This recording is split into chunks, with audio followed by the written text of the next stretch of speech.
Thank you for staying with us. Now, Stats SA has published its latest quarterly labour force survey showing that South Africa's unemployment rate has not changed over the last 3 months.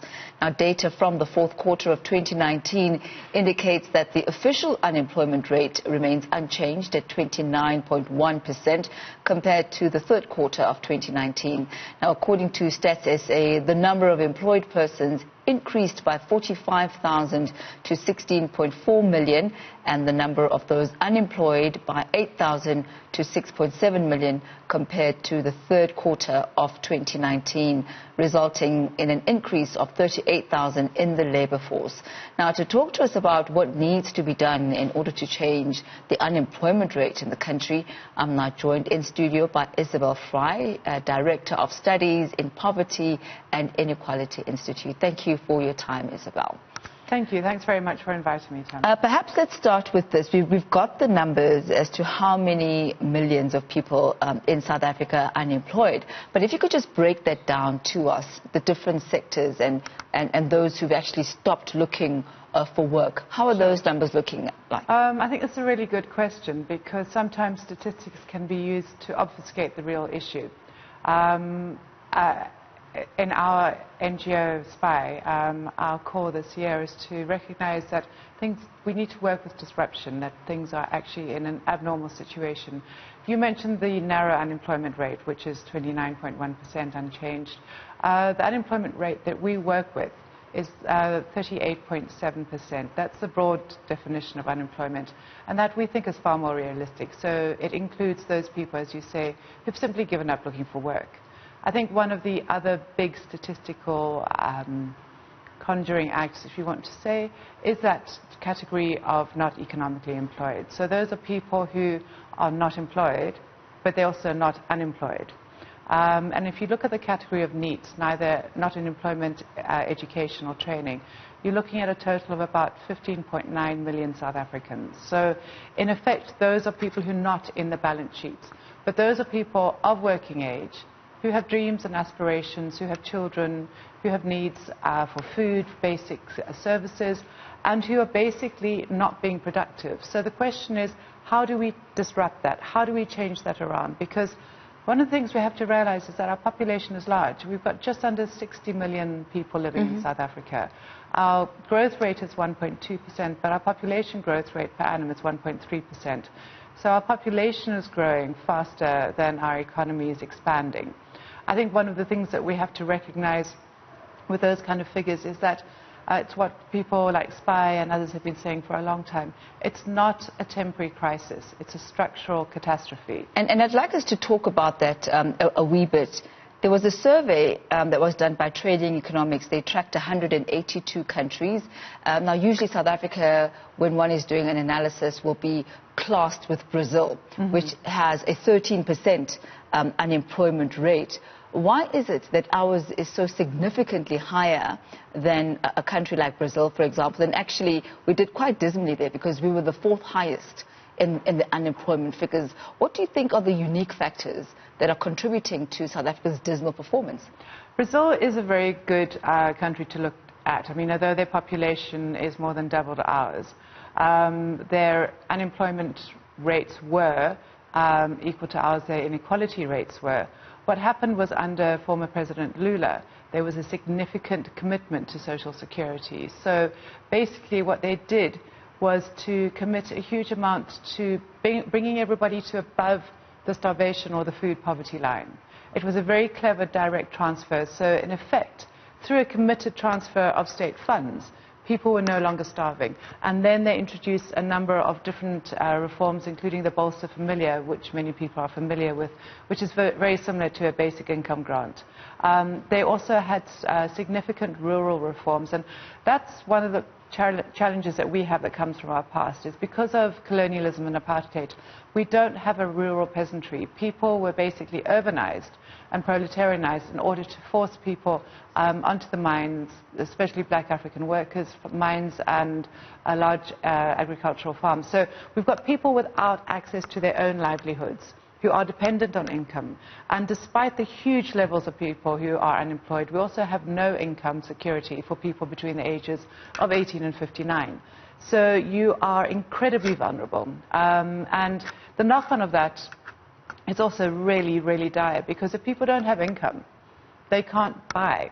So you don't have that circulation going on in the economy, which is just so important, otherwise we stagnate. One of the things, I mean, if you look at the recent SONA, there are a number of exemplary pilots and projects that are happening. What concerns me, however, Tommy, is the scale. Because you're looking at a couple of 100,000 possibly involved in issues, but we're really looking at tackling about 16 million people who are not economically active. If you look at our economy again, it's export-oriented, because that was basically extractives. Extractives, mining, is incredibly low-skilled in terms of the job requirements, and also it doesn't require many, I mean, it's a decreasing number of jobs. We saw AngloGold Ashanti leaving or closing its shafts last week. So the question is, what are we going to do? I think before we actually even talk about what we're going to do, I'd like to touch on what you mentioned there. The fact, like, you know, sectors like mining have decreased, manufacturing, some of those key sectors. And even though there's been a rise in about 117,000 jobs created now, but 113,000 of those jobs are actually coming from the state, which is a bit of a tragedy and a problem, though, for government, which is actually wanting to reduce its state wage bill. So how does one actually make a turnaround when the industries that are supposed to be, you know, galvanizing and boosting the economy are the ones that are not doing that, but instead it's coming from the state, which is now not really achieving its own objectives that it's set for itself? I mean, the issue of the state shedding jobs is quite an ideological question. People who believe in small states, neoliberals, would argue that the private sector, the market, should really do all those jobs.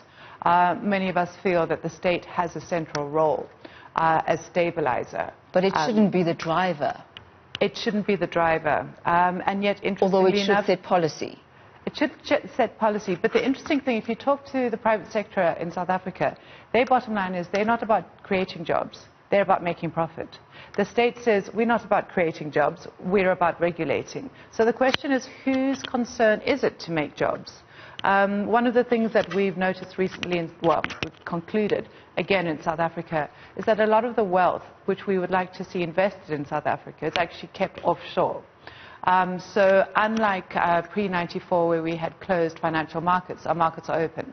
So just because a surplus is made doesn't mean it's available for reinvestment in the country. And the more, on the one hand, we have relatively high interest rates, so people get good returns.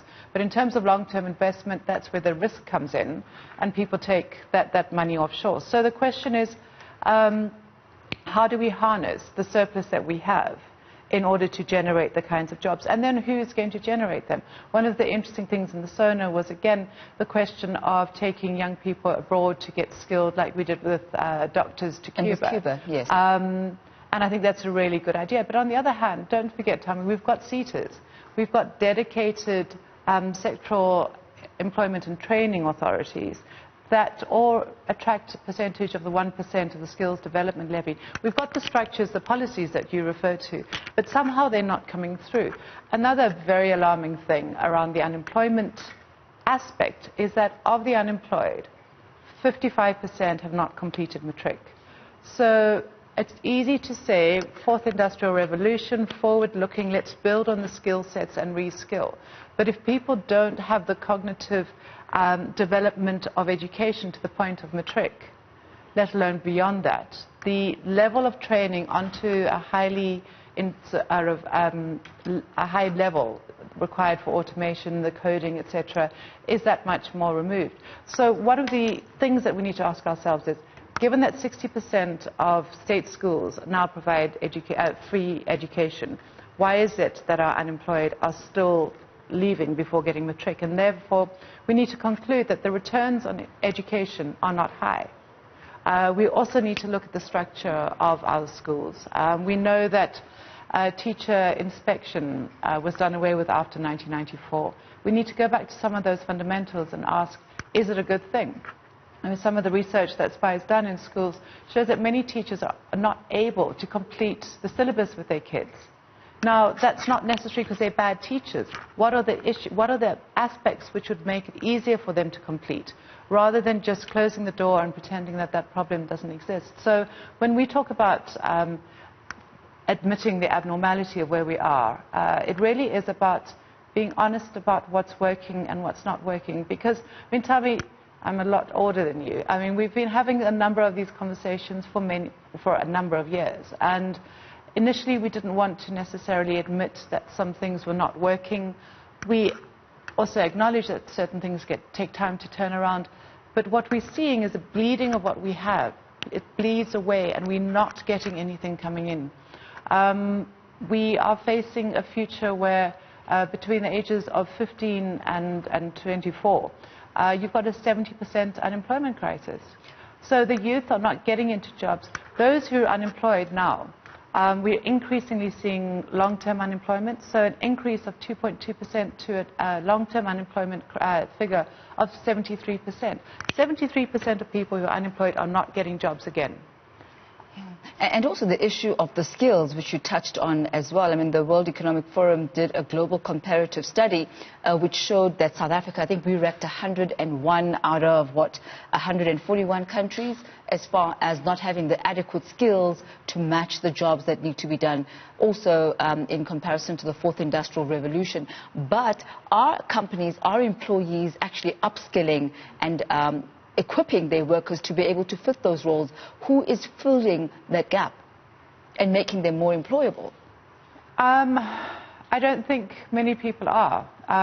Again, despite the fact that the skills development levy is levied, many employers feel that it's not their duty to train, and so they're happy to pay the levy but not to draw it down and to have their HR organized training.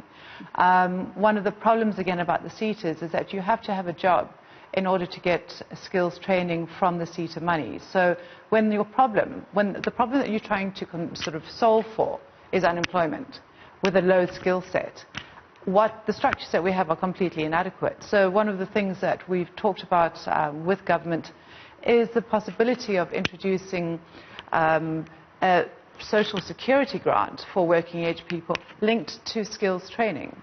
One final question, we only have a minute left, but you know, it's been a year or past a year since the job summit. It's been about a year and a half since the president presented his economic turnaround strategy and the plan, and yet we're still finding ourselves in a situation where unemployment is still a problem. What is the issue here? Is government not implementing these plans, or are these plans simply not working?